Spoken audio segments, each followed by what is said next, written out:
Chris Coleman was supposed to protect people. That was his job. His title as the head of security for a Christian televangelist carried weight, the kind of weight that made people trust him. And perhaps that was why no one, especially not his wife Sherry, could have imagined the darkness that had been creeping just beneath the surface of their picture-perfect life. The couple had been together since high school, their romance long and deeply rooted in shared history, small-town comfort, and conservative values. They had 2 sons, Garrett and Gavin, both bright, gentle, and inseparable. Sherry had once told a friend, "We're not perfect, but we're real." That statement, in hindsight, would echo like a warning. It was early morning, May 5, 2009. The air in Columbia, Illinois was heavy with early spring fog. Chris Coleman had just returned from the gym.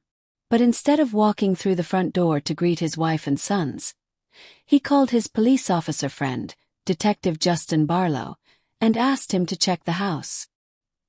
He claimed he hadn't been able to reach Sherry.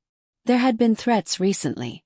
Angry, profane emails sent to his work account, aimed at Joyce Meyer and her ministry, with direct references to Chris and his family. Barlow lived just down the street and walked the few blocks to the Coleman's home. When he arrived, the windows were still dark. No movement. No sound. He rang the doorbell. Nothing. Called out. Still nothing. Finally, he entered through an unlocked window. The scene inside was suffocating. Sherry's body was on the living room couch. She had been strangled, her face swollen, bruised. Nearby on the walls, crude messages had been scrawled in red spray paint. "You have paid. I am watching. Punish." The boys were still in their beds. Small, still, lifeless. Garrett, the older one, looked like he had been asleep when it happened. Gavin had defensive wounds. He had fought. Outside, Chris arrived.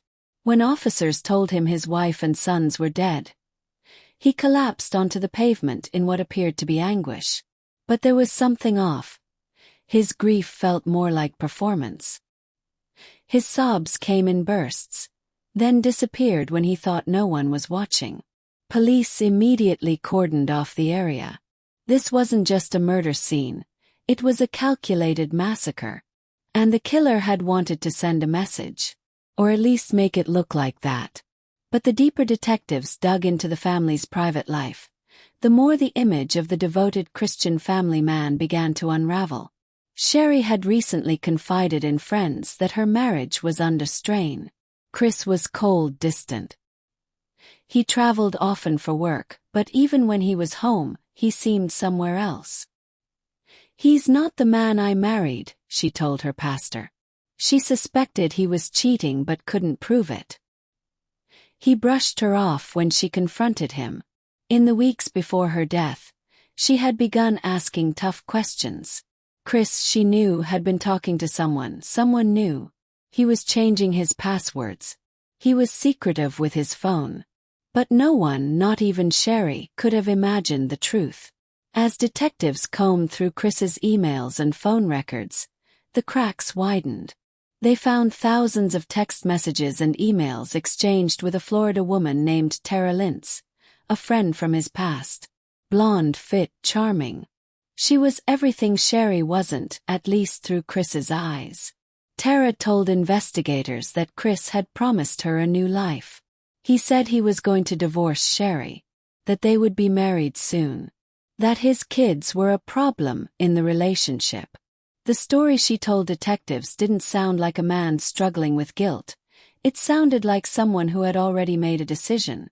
Chris and Tara had taken vacations together. In one email he wrote, "I can't wait to start our life. I love you more than anything." In another, he mentioned May 4th as the date his life would change forever. Sherry had never known. She had no idea that her husband had made her into an obstacle, something to be removed so he could move on. Detectives began to notice inconsistencies in Chris's timeline. He claimed he left the house around 5:30 a.m. to go to the gym, but phone records placed him elsewhere. Surveillance footage showed he had more than enough time to commit the murders and stage the scene. Then there were the threat emails. They had been traced back to an account created on a hotel computer in a city where Chris had recently stayed. It all added up. The killer wasn't some anonymous stalker. It was a man who wore a suit and smiled in church pews. It was the husband, the father, the protector. The horror, the betrayal, was too massive to contain. Chris had murdered his entire family so he could chase a life of infidelity without the inconvenience of a divorce.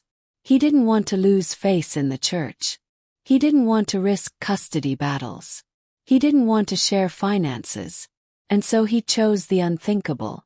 At his trial, prosecutors laid out the evidence piece by piece. The lies, the staged scene, the fake threats, the emails, timing, the motive. Tara Lintz sat quietly in the courtroom as the truth came crashing down around her. She had once been told she was about to marry a man who loved her beyond measure. Now she was hearing how that same man had strangled his wife and 2 boys to death in their sleep for her. Photos of Sherry and the boys were shown to the jury.